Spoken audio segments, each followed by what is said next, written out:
Welcome to the Principles Experience. This channel is designed to give you financial content in the areas of business, finance, and investing, while bringing you stories of the mindset of entrepreneurs and their tips on building the business. Sit back and learn on how you can develop your financial wisdom and create a blueprint for financial freedom. What's going on, YouTube? Welcome to another episode of the Principles Experience. My name is Kevin Jenkins, and today I have a great show outlined for you all. In this episode, I'm going to discuss options trading and how it's different from investing in the stock market. I'm also going to go over some details of the requirements to trade options, and then just also how you can make it another stream of income with your portfolio. Now, I did want to briefly go over the disclaimer before I go into this episode. My content is designed for educational and informational purposes only. Please consult with an advisor or a brokerage firm when making an investment decision.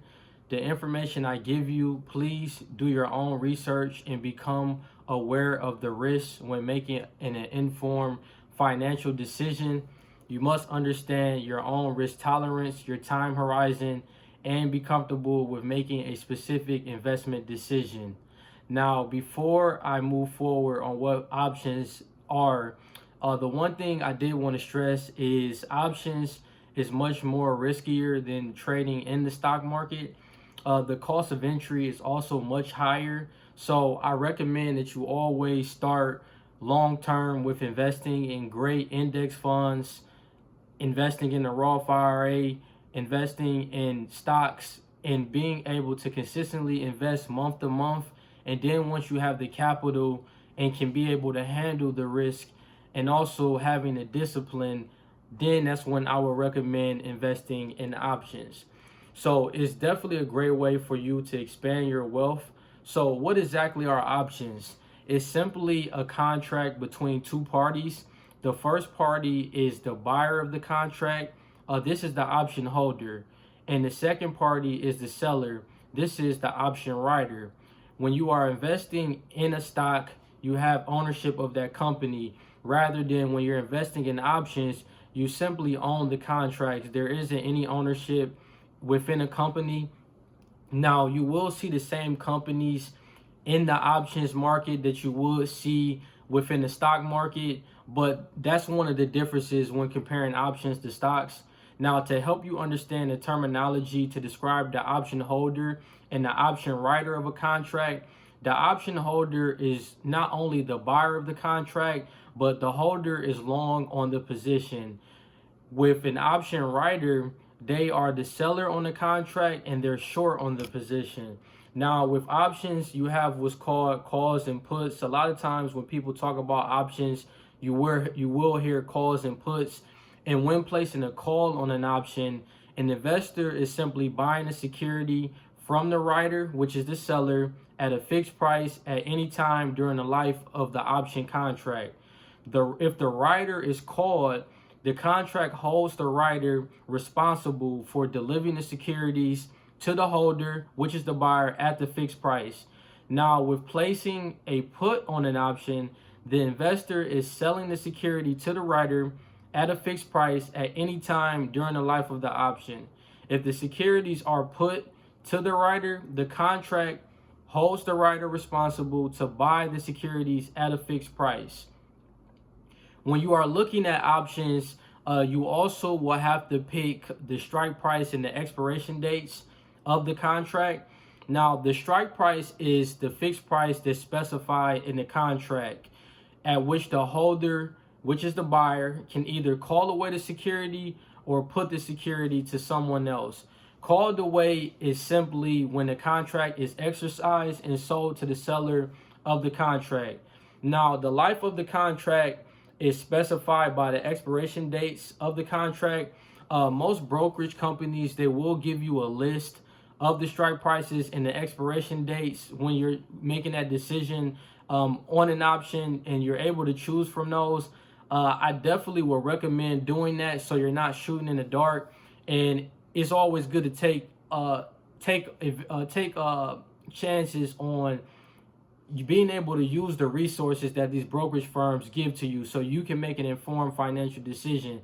Now, I know Fidelity, the brokerage that I use, they do give me that option. Most of the brokerage firms out there, I'm sure that they give that option. But the best thing is to do the research on the option contract and then being able to decide what the best strike price and expiration date is on the option contract that you're looking at.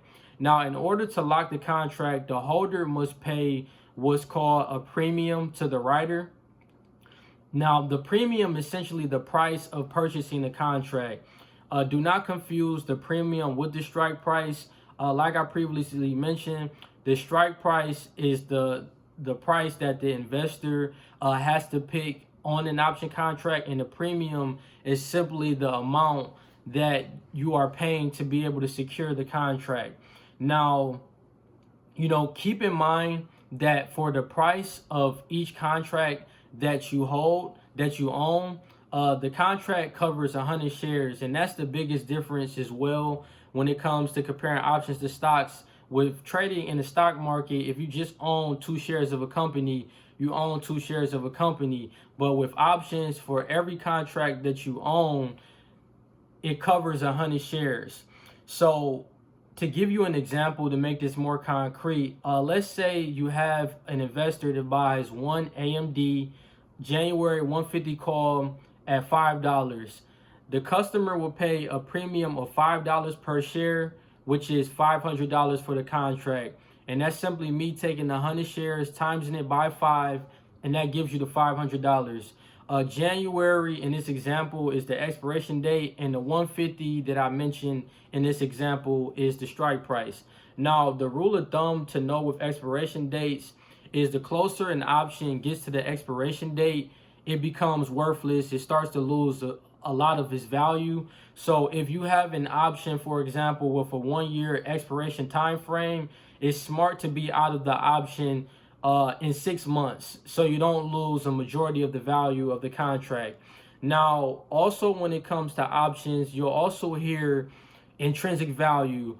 Now, with intrinsic value, it is determined by the contract, where it can either be in the money or out the money, and then also at the money.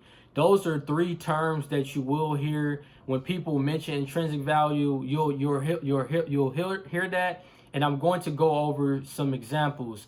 So let's go over another example of an option call, and this one is going to be in the money. This is an in the money example. And if you do have a pen and paper at home, definitely, if you wanted to take notes, I would recommend that.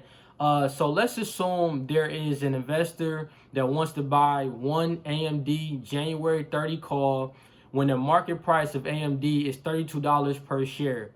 The market price is another term for the premium. So if you hear me saying the market price, just think, think of the premium. Now, the contract has an intrinsic value of $2 per share. Since the holder has the right to buy the stock at $30 when it's worth $32, which I mentioned was the market price. Now, the call contract is in the money by $2. The $2 is the intrinsic value, which represents the minimum premium for the contract. Now, when the contract is at the money, simply the strike price and the market price are the same number. So keep that in mind. And then also, whenever, the contract is out of the money, you'll hear that as well. The market price is going to be lower than the strike price.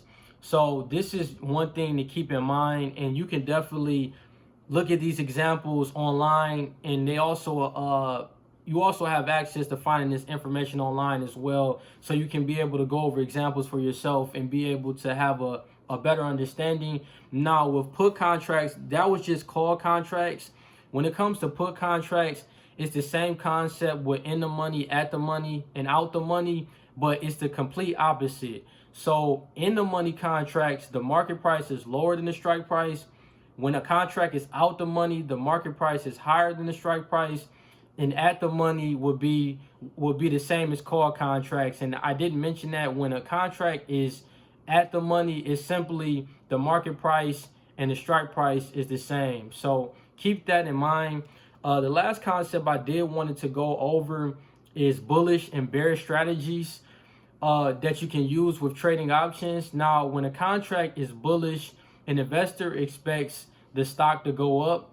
When a contract is bearish, an investor expects the stock to go down. These are speculative option strategies where an investor attempts to profit if the market rises or falls. So when you use a bullish strategy on an option contract, you can place either a long call or a short put. An investor will make a profit in a rising market in these two particular cases. With a long call, the maximum gain on the position is unlimited because the contract can go further and further in the money once the market price becomes much higher than the strike price. Now, the maximum loss on a long call is the premium paid. And if the market price drops below the strike price, it would not make sense to exercise the option since the contract is out the money. Therefore, an investor will let the contract expire and will lose the premium paid. Now, the break even on a long call is the strike price plus the premium. So an example of how a long call can be executed, let's say you have an investor that purchases one AMD July 55 call at $5 when the market price of AMD is at $45. Now, we know that the break even is the strike price plus the premium.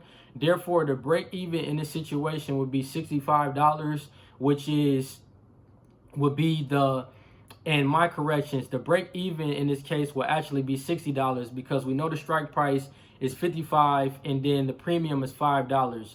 The maximum loss with this particular example is the premium paid, which is the $5 premium for a $500 loss. Now, this will happen if the investor allows the contract to expire and he simply doesn't do anything. The maximum gain is unlimited with a long call. So the market price, let's say the market price of AMD rises to $80. So it does what the investor hopes that he wants the option to do. And the net gain on this transaction will be $20 per share or $2,000 on the 100 shares covered by the call contract. And I simply got this number by taking the $80 of the market price of where it rose to. I minus that by the strike price, which was the $55. That gives you $25 per share. But then you have to minus the premium, which is $5. And when you minus that, you get $20. Now, I know when I did further research, when you're doing any type of call option, you have different options, whether you can exercise it, you can let it expire, or you can trade it. And a lot of the information I found online was they said that it's better to just trade the option and sell it rather than exercising it, because when you exercise an option, a lot of times there are going to be two transaction costs. You're going to have a cost of exercising the contract, and then you're also going to have a fee to sell the shares as well, rather than if you just sell an option. So let's say the same particular situation happens and we know that we pay $5 for the premium. Let's say you decided to sell an option at what we said the number was, $80. And let's say for that particular option, let's say the premium is now $9 per share. So you would simply just sell that premium to another investor that's looking to buy the option, and then that's going to be a $4 per share gain for a $400 gain on a contract. And the reason why I got that number, if a person decides to sell that option, is because I'm taking the $5 for the premium that an investor originally paid for the contract, and if they sell it for $9, they're selling it higher for what they bought the contract at. So that's why it's a $400 gain. So when you're looking at whether to exercise an option or to simply sell the option and trade it, you have to look at the risk and reward. And that's one thing that's great about options. There are a lot of different alternatives that you have, but make sure that you go over these numbers and you figure out what is going to be the best decision for you to profit out of the specific contract, the option contract. Now, you also have a short put. That's another bullish strategy, and the maximum gain is the premium paid. The loss increases as the market falls, with the maximum loss being the strike price minus the premium. And the break even on a short put is the strike price minus the premium. Now, the next you have is bearish strategies. Now, with bearish strategies, an investor can either place a short call or a long put. With a short call, the maximum gain is the premium received.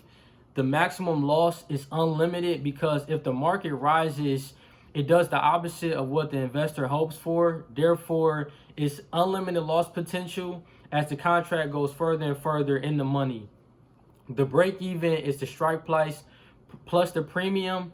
And then lastly, with a long put, the gain increases as the market falls, with the maximum gain being the strike price minus the premium, and the break even is the strike price minus the premium.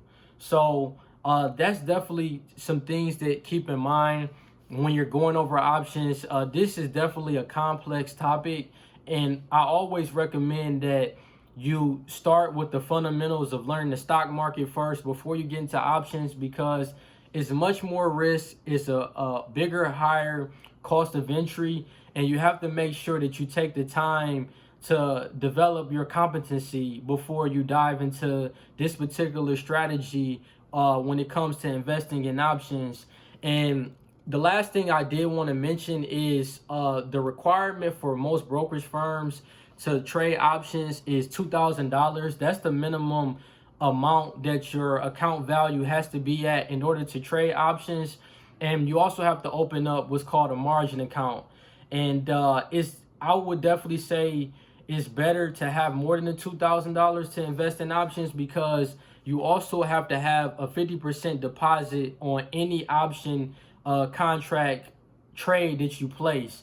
So it's always beneficial to make sure that you have some skin in the game and you have enough money to be able to take both the risk and the reward that comes with trading options. So that wraps it up for this episode. I thank you all so much for watching this video. If you could please like, subscribe, and share this video, I would greatly appreciate it. Also leave a comment, continue to share this content with your family and friends. And I'm also going to put my link tree in the notes so you can have other ways to stream this content. And I thank you so much for tuning in to another episode of the Principles Experience, and take care.